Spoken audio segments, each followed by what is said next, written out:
para actualización de conocimientos. Mi nombre es Beatriz Carrión, soy parte de la planta docente de la Facultad de Salud Humana y el día de hoy voy a acompañar en la facilitación del programa para desenvolvernos en este congreso. Quería agradecer a los ponentes por la puntualidad y también por el aporte que están dando para este congreso. Nuestro congreso es un congreso que lo hemos organizado de tal manera que nos pueda permitir actualizar conocimientos y se denomina Congreso de Actualización Médica en Atención Primaria en Salud a las puertas de una nueva realidad. Del 10 al 18, como ustedes lo ven, el día de mañana terminamos. Hemos tenido a lo largo de las jornadas un aporte importantísimo, un aporte científico que nos ha permitido entender cómo deberíamos trabajar esta nueva realidad y también el aporte fundamental que se da a través de las atenciones que deberíamos entenderlas en atención primaria. Ha habido un aporte de muy buenos ponentes y hoy tenemos también 4 ponencias, una que se nos había quedado en uno de los días que no se pudo realizar, pero que el día de hoy la vamos a abordar.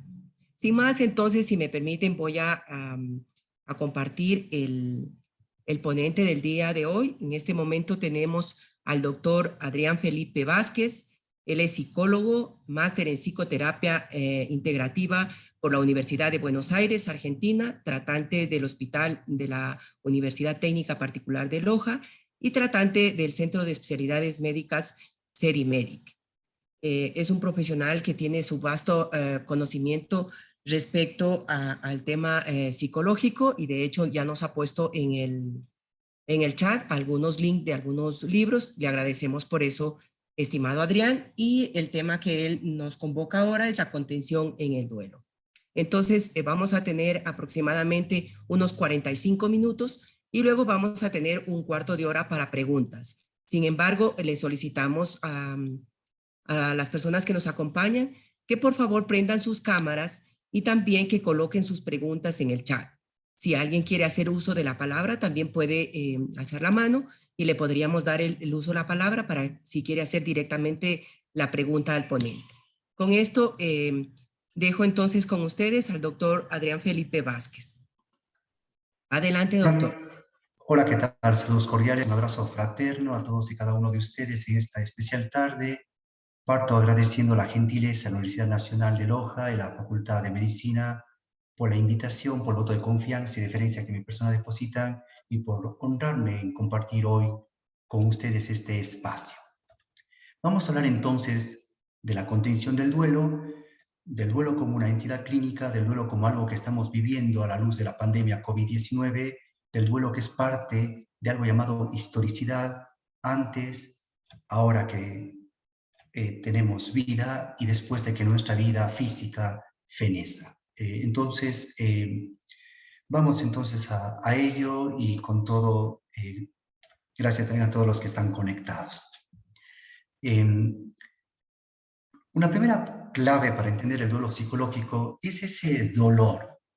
Un dolor que nos supera porque nos resulta complicado entenderlo, confrontarlo y superarlo, pero para ello el tratante en salud podría brindar apoyo, ayuda y acompañamiento y con ello las dos redes precedentes, me refiero a la red de contención familiar, la red de contención social, que se suma luego a la red de contención de tratantes, sea esta atención primaria, secundaria, terciaria, etc.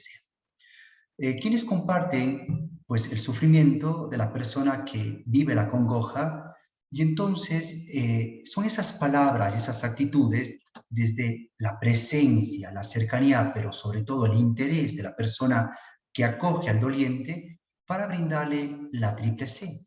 Es decir, comprenderlos, consolarlos, pero sobre todo contenerlos, porque resulta complejo esta asimilación del hecho, de la situación dolorosa que nos lleva al primer concepto, el duelo psicológico. ¿Y qué es entonces el duelo psicológico? Sino el doloroso, delicado y complejo proceso por el cual aprendemos a vivir con la pérdida de lo significativo, con ese objeto o ese sujeto o esa mascota o esa circunstancia que aquí y ahora ya no están conectados con nosotros en calidad de, sobre todo, lo tangible, lo físico. Indudablemente, todos atravesamos pérdidas, insisto, incluso antes de nuestro nacimiento, que ya ponen un matiz en nuestra historia vital. Y durante la historia vital de cada uno de nosotros, vamos a ir haciendo una cronología, una historicidad, una serie de pérdidas asociadas a ese objeto donde están nuestras filiaciones. Y cuando ocurre el duelo psicológico, este es un proceso natural cuya finalidad consiste justamente en superarla y darle a esa ruptura el equilibrio. ¿Cómo volver de la ruptura de la homeostasis a la aleostasis, es decir, a la vuelta a ese equilibrio? Y entonces se aplica la triple A cognitiva propuesta por Piaget, es decir, la asimilación, la acomodación y la adaptación, que coinciden a la vez con el tema de la construcción, la deconstrucción y la reconstrucción de los hechos respecto a la pérdida. Y recordarán ustedes el esquema básico de afrontamiento, nos referimos al NIA, negación, ira y aceptación. Y una vez que vivimos estas etapas, vamos a ir armonizando esa situación externa que impacta en lo interno, en nuestra mente, en nuestros afectos, en nuestras conductas, en nuestro pensar, en nuestro sentir, en nuestro actuar, es decir, en nuestros pensamientos, en nuestros sentimientos, en nuestras acciones, porque aparece estrés. Pero es un estrés que casi siempre supera los recursos de afrontamiento, dependiendo indudablemente de la pérdida, el objeto perdido o el sujeto perdido. Porque cuando perdemos algo o alguien, hay una ruptura de ese contacto. Casi siempre es de forma fortuita, salvo los casos excepcionales donde existe una condición llamada aflicción anticipatoria.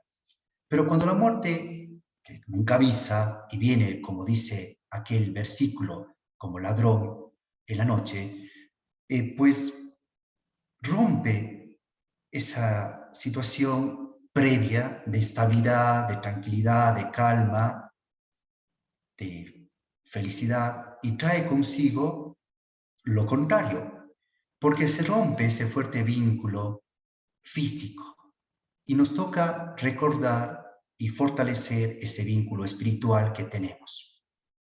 Y entonces ahí aparece la vulnerabilidad psíquica, que puede activarse, exponenciarse, potenciarse frente al evento inesperado, al evento desafortunado, al evento que trae consigo la muerte y la separación.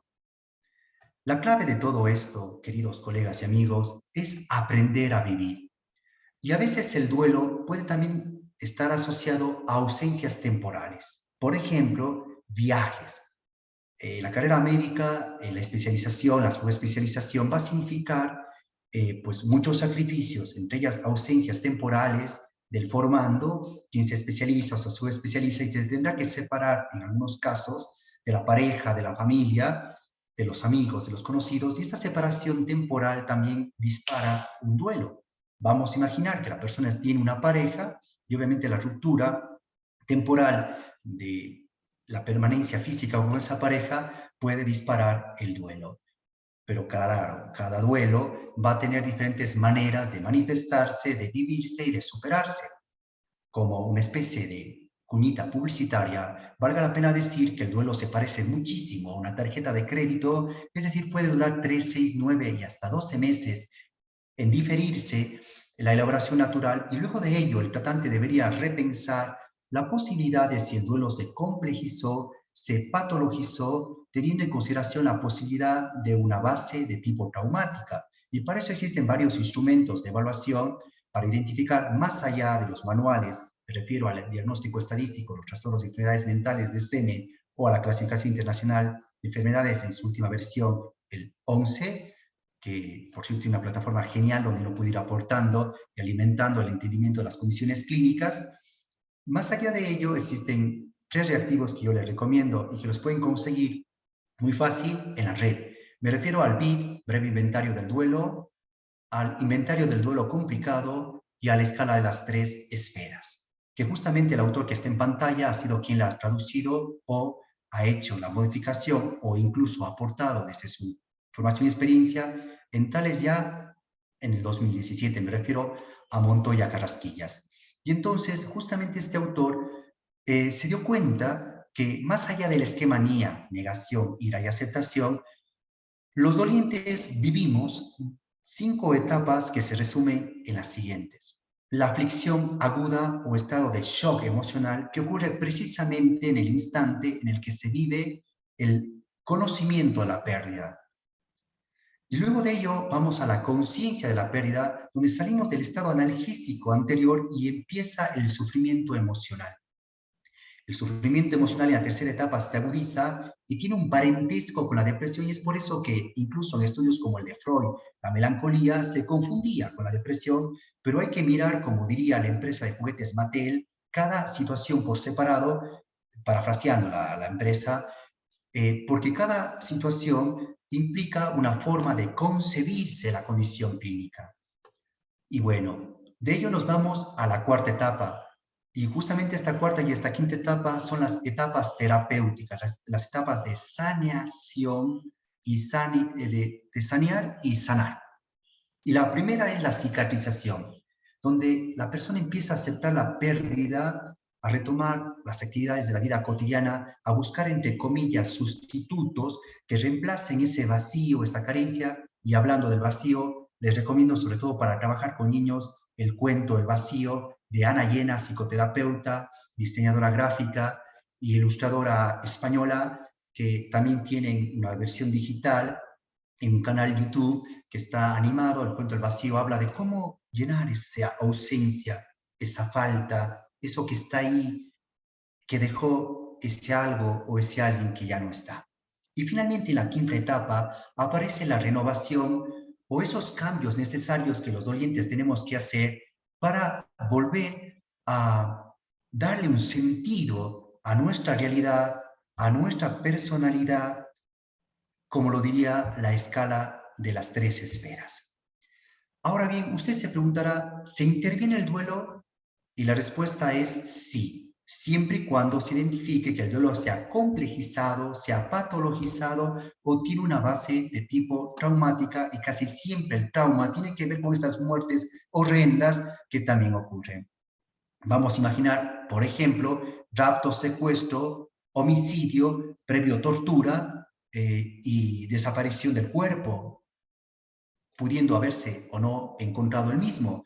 O, por ejemplo, lo que sucedió hace unas semanas o meses atrás en el sur del país, donde pues se vino abajo la montaña sepultando a todo lo que estaba en su paso, de los cuales hay un cuerpo que no se ha podido recuperar, y esto genera obviamente un potencial trauma en las personas allegadas a ese individuo que perdió de esta manera inesperada, desaventurada, la vida, ¿no?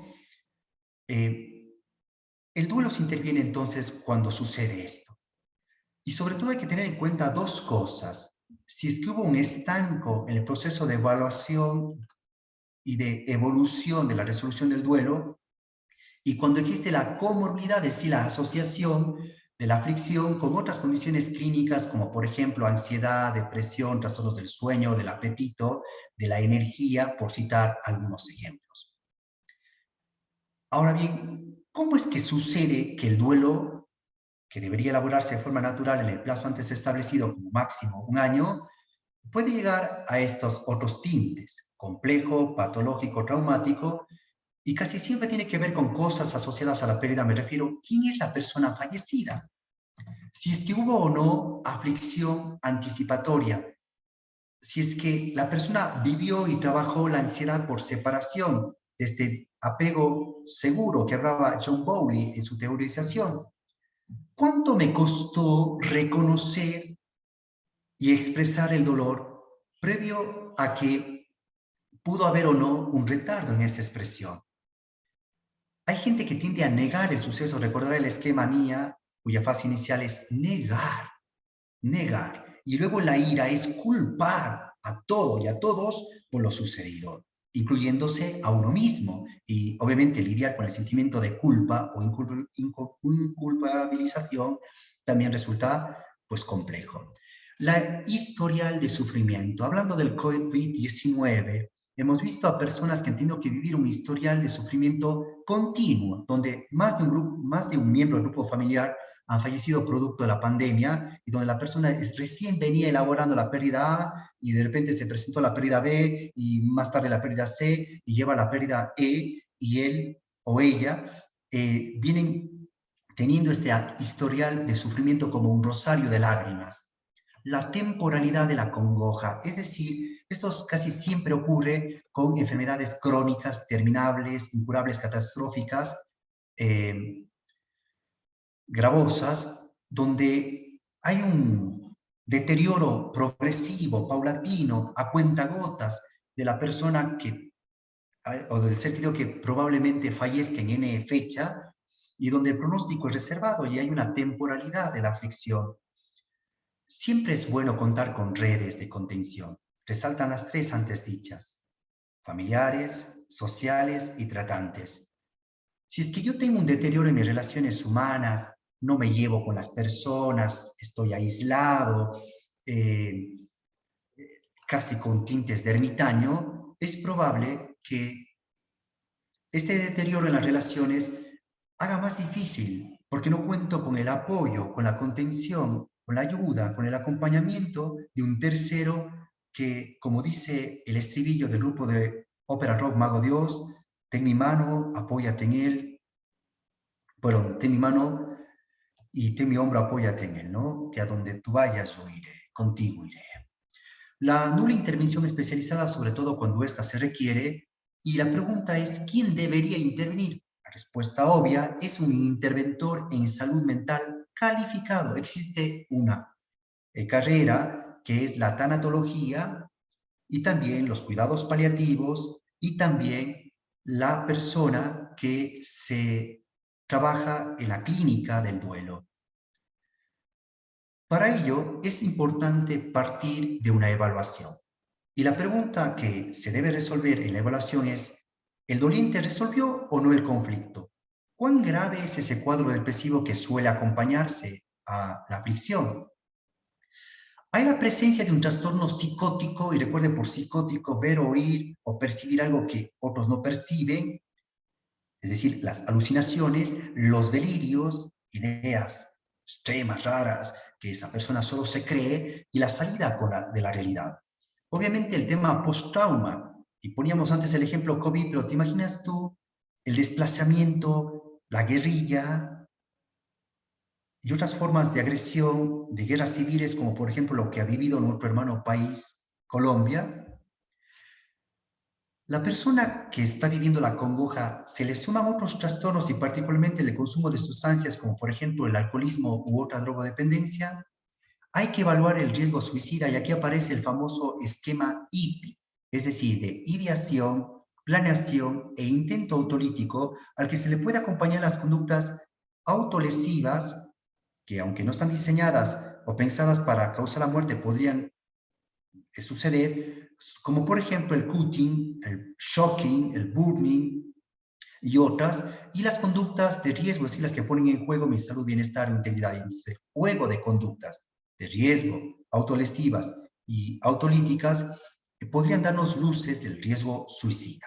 Una vez que tengamos más o menos este panorama percibido, vamos a llegar a un diagnóstico que casi siempre se asocia a esas formas de duelo, y el DCM sugiere que el diagnóstico podría sustentarse en la respuesta a los siguientes criterios de evaluación. ¿Hay culpa por las cosas más que por las acciones? Es como la inversión de aquel estribillo del credo judeo cristiano católico.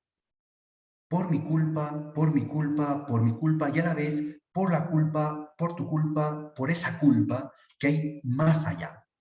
El tema de los pensamientos de muerte, es decir, la gente tiende a tener ideaciones, poca voluntad para vivir, tiene una preocupación muy acusada de que la vida sin la persona que ya no está, o sin la circunstancia que ya no está, o sin el animalito que ya no está, pierde sentido, se vuelve inútil. El deterioro funcional, la persona dejó de hacer aquellas cosas y aparece la dedonia, la bulia, la disforia, por citar algunos ejemplos. Y entonces, ¿cuál es el tratamiento? Se sugieren tres posibles frentes. Frente número uno, el psicológico, donde el paciente tiene la oportunidad de expresar un espacio de contención, su duelo, sin ser juzgado, etiquetado, señalado, sin que haya cansancio de escuchar, aunque se repita, aquellas cosas que necesita elaborar, que necesita asimilar, que necesita digerir frente a la pérdida, donde también el tratante va trabajando cada uno de los trastornos psíquicos asociados, la depresión como depresión, la ansiedad como ansiedad, los trastornos del sueño como trastornos del sueño, etc. Y también le va instrumentando al doliente en formas adecuadas de resolución, y es por eso que les había puesto en consideración algunos libros que dan pautas de cómo trabajar en la clínica al respecto. Entre ellos resalto el libro de Bucay, El camino de las lágrimas. Y luego viene el tratamiento psiquiátrico, porque en algunos casos, sobre todo en los trastornos asociados, que generan una descompensación neuroquímica eléctrica, es el psiquiatra, el facultativo, quien deberá evaluar y estimar la posibilidad de un uso farmacológico, particularmente el señalamiento del fármaco, la dosis, la frecuencia, la temporalidad, etc., para poder llegar a esta estabilidad neuroquímica eléctrica, que sumada al tratamiento psicoterapéutico, ya tenemos 2 de 3, y luego viene el tercer agente a favor, que son los GAM, los grupos de ayuda mutua, que por cierto nosotros publicamos hace poco un paper, bueno, hace unos años atrás, llamado GAMID, que significa Grupos de Ayuda Mutua de Intervención en el Duelo, que lo pueden conseguir de forma gratuita, si es que ponen la palabra GAMID, Adrián Felipe Vázquez, y plum, ya estará en la palma de tu mano, en tu dispositivo.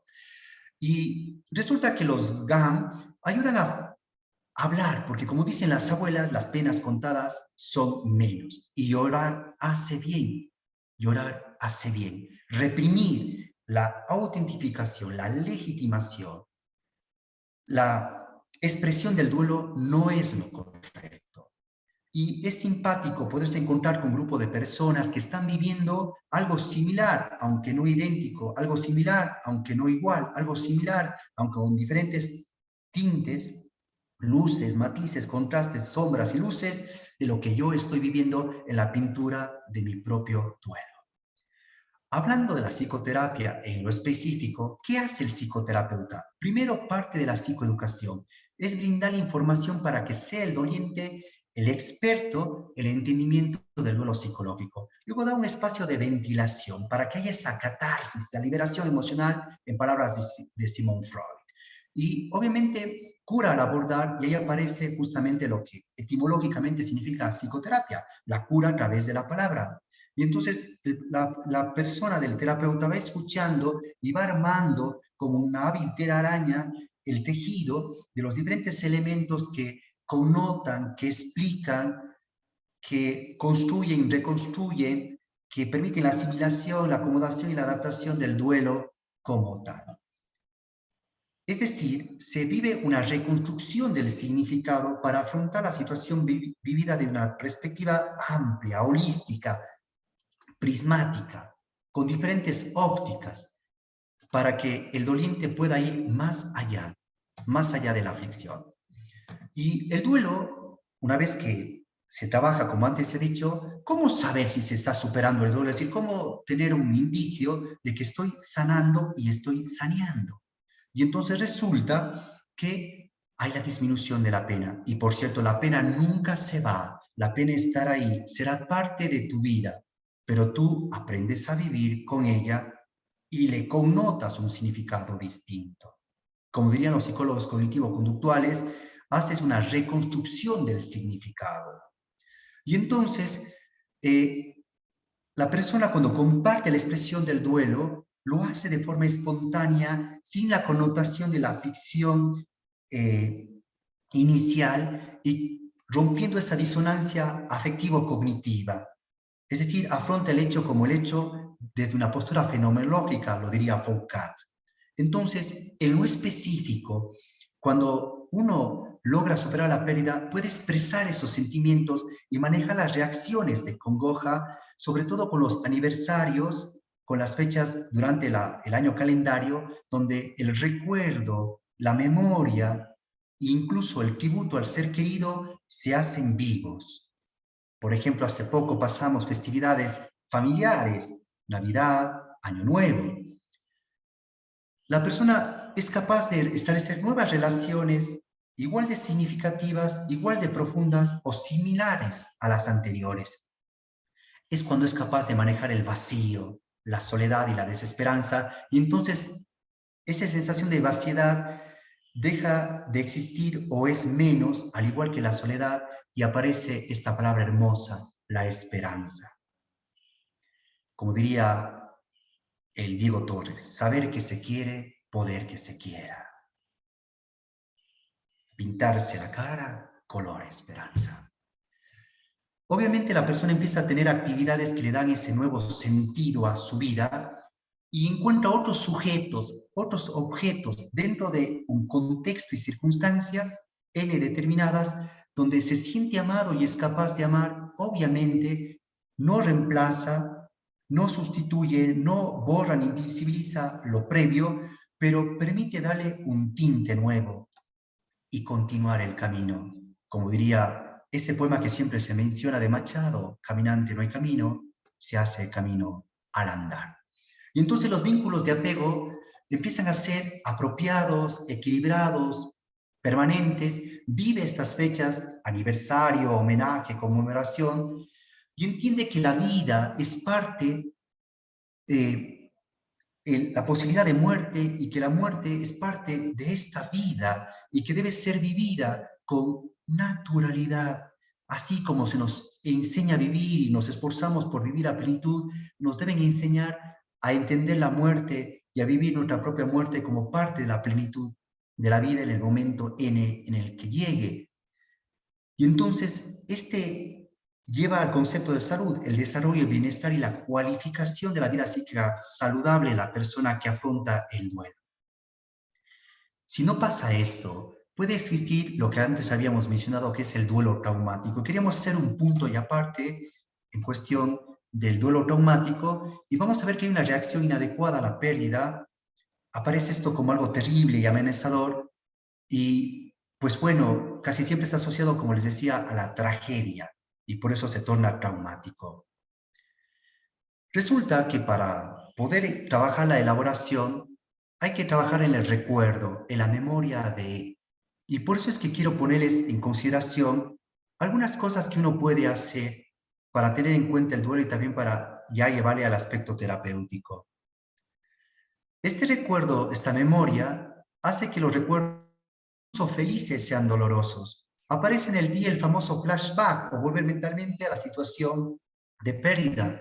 Y en la noche las dificultades del sueño resaltan la dificultad para conciliar, el sueño interrumpido, el entrecortado, las pesadillas, los temores nocturnos, la apnea, la parálisis del sueño, etc. Entonces, cuando empieza a ver esta situación de activación donde la evasión y la culpa dan el matiz y donde la persona tiene una labilidad emocional, está disgustado, irritable, sensible, hay como una hiperactivación, una desactivación del sistema nervioso central, etc., nos darían luces de este duelo. Ahora, hay cosas que se acompañan al duelo de tipo traumático y tienen que ver con las cosas que son inhumanas o deshumanizantes o que nos hacen presumir esa pérdida del reconocimiento del otro como un ser humano que merece respeto, tolerancia, además de la consideración de que es mi congénere.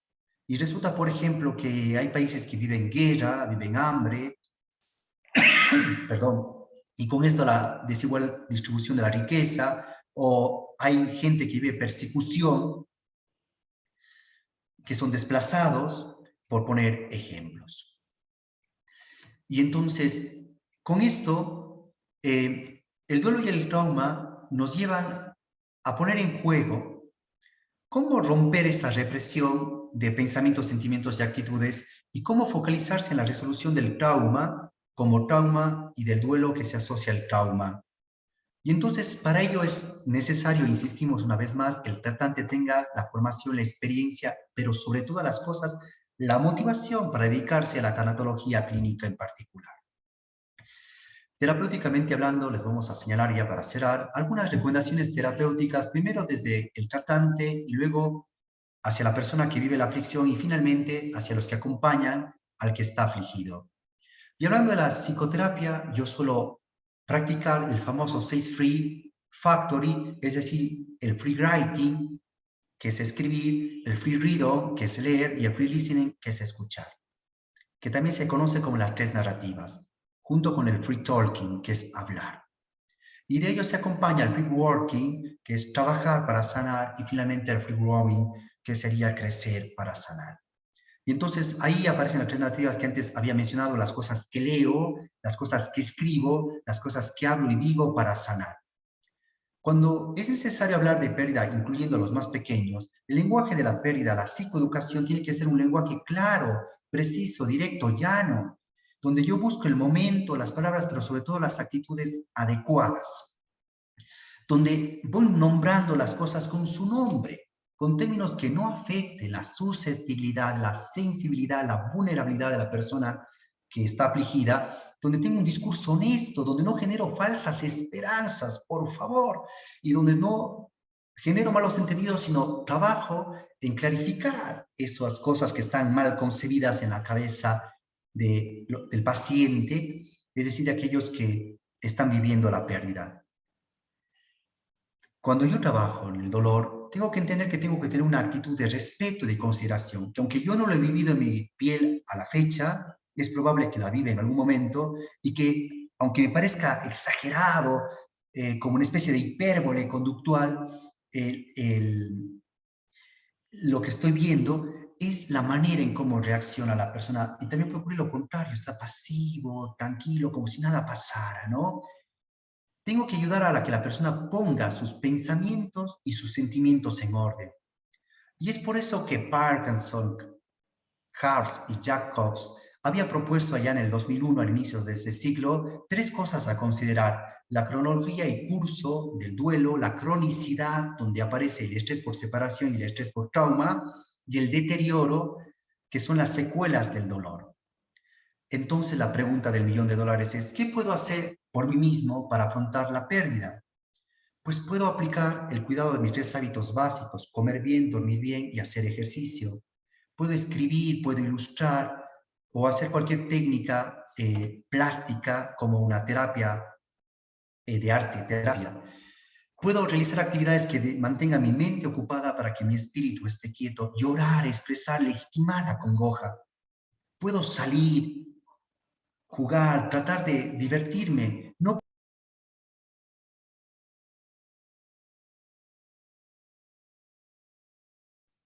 Doctor, tiene el micrófono apagado, disculpe.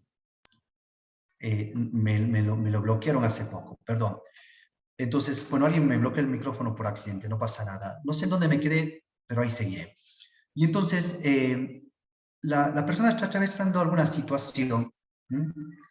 Es muy importante aprender sobre el tema, como habíamos dicho, participar, no excluirse ni excluir a la persona de rituales que tengan que ver con aniversario, conmemoración, necrosales, entre otros, ¿no? Recordar a quién se vivió. Incluso, por ejemplo, en México le hacen un altar a los seres queridos, que está muy bien graficado en la película de Pixar, Coco.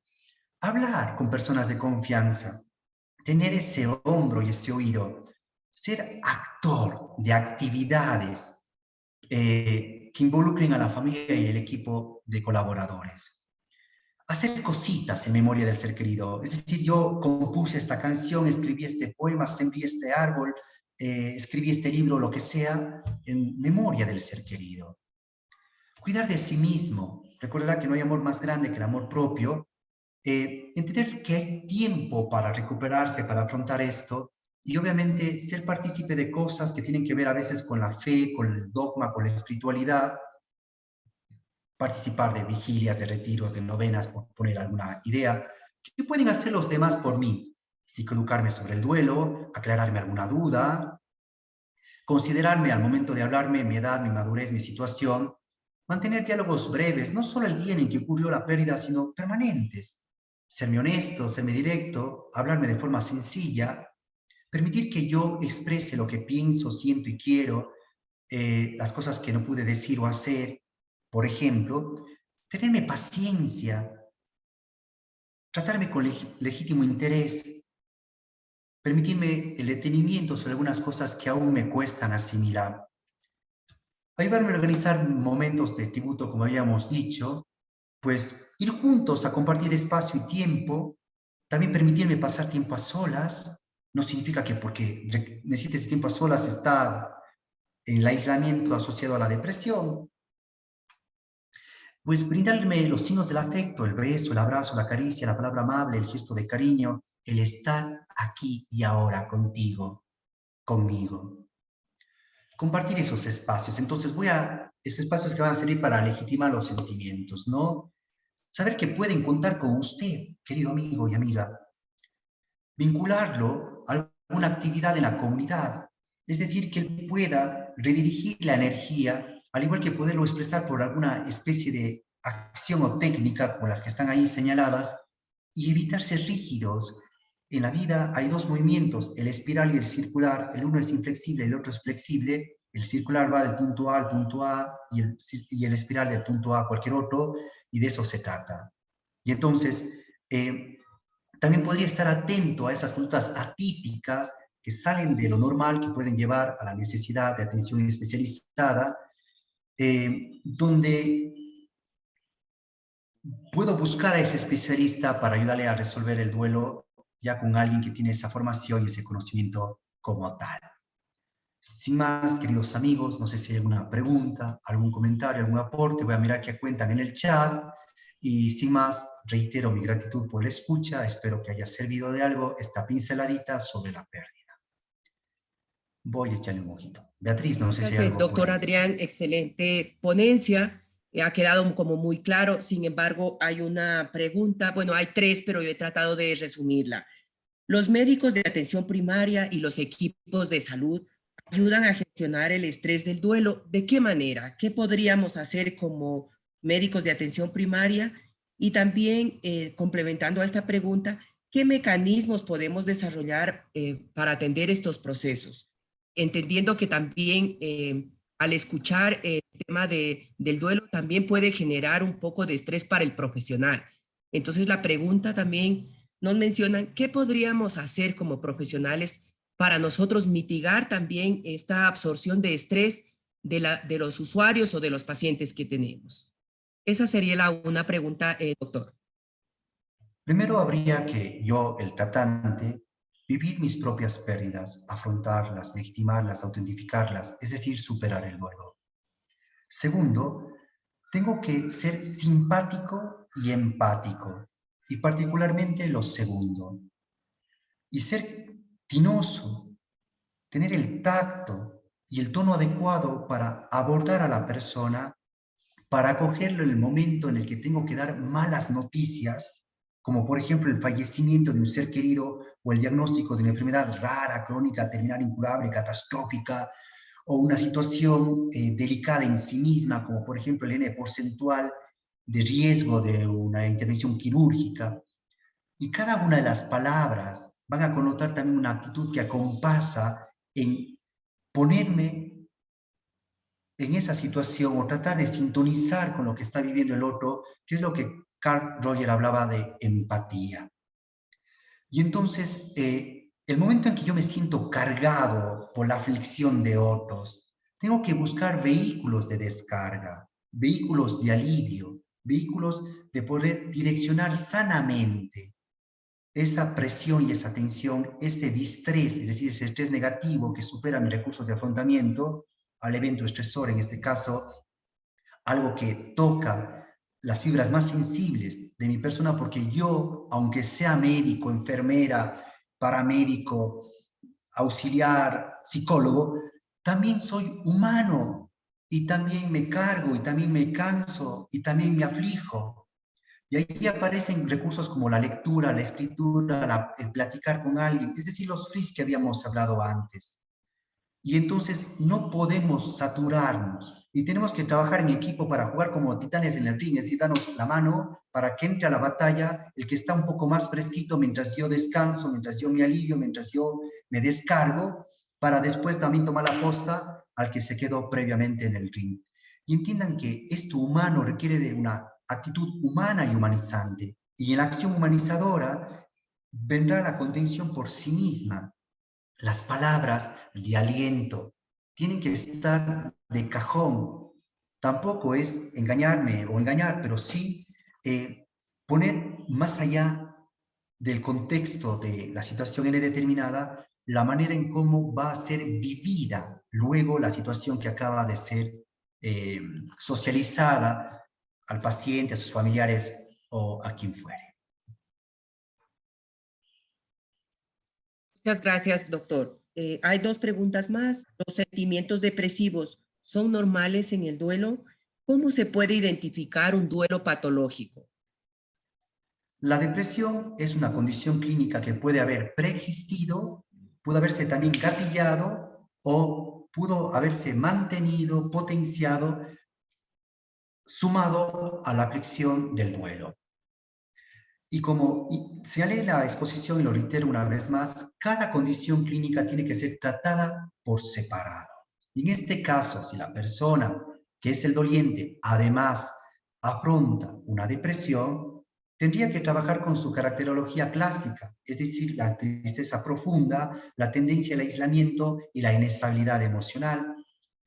Y obviamente ayudarle a trabajar su depresión y junto con ello el duelo. Ahora, ¿cómo identifico que el duelo está complicado cuando más allá del tema temporal, la persona sigue en las primeras etapas, es decir, la aflicción aguda y esta complejización de la situación de dolor y congoja? Le cuesta aún entender el hecho, la pérdida, la separación, la muerte, etc. Y además hay un deterioro, no solo en su calidad, no solo en su estilo de vida, sino en las actividades cotidianas que hacía previo a la pérdida.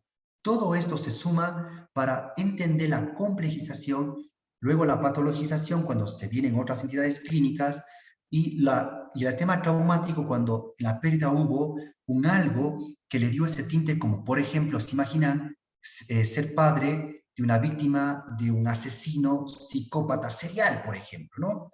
Ustedes miran, pero oiga, usted ve mucha televisión. No, aquí en Loja hubo un caso de varios psicópatas asesinos que de forma muy despiadada mataron a una nena.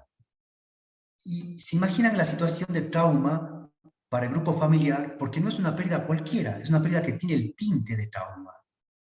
O toman un avión y de repente el avión cae y no encuentran nada que puedan devolver a los seres queridos y generan un campo santos en el lugar donde se ocurrió el hecho, por poner otra idea.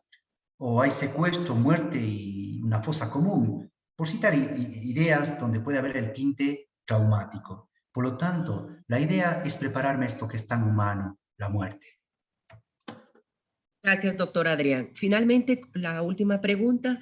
¿Qué opinión tiene usted respecto a las medidas farmacológicas en momentos de un estrés agudo, como la pérdida de un ser querido? A veces se hace necesario el uso farmacológico, insisto, para estabilizar la potencial duda de un desequilibrio neuroquímico eléctrico. Pero tiene que hacerlo un facultativo que tenga conocimiento sobre el uso de este tipo de fármacos.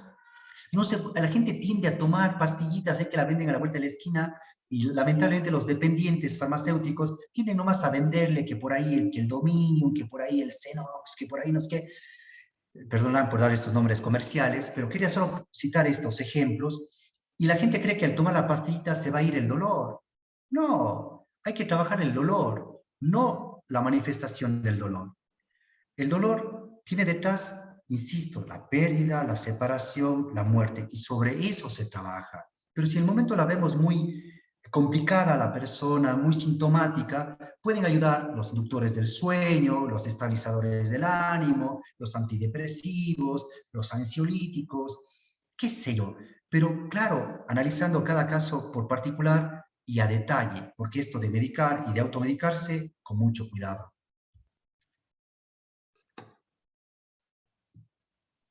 Muchísimas gracias, doctor Adrián. Damos por finalizada su ponencia. Y también queremos hacerle llegar algunos mensajes que los colegas han colocado. Muchas gracias, sabemos de su trayectoria y también estamos muy agradecidos por la colaboración con la Universidad Nacional de Loja.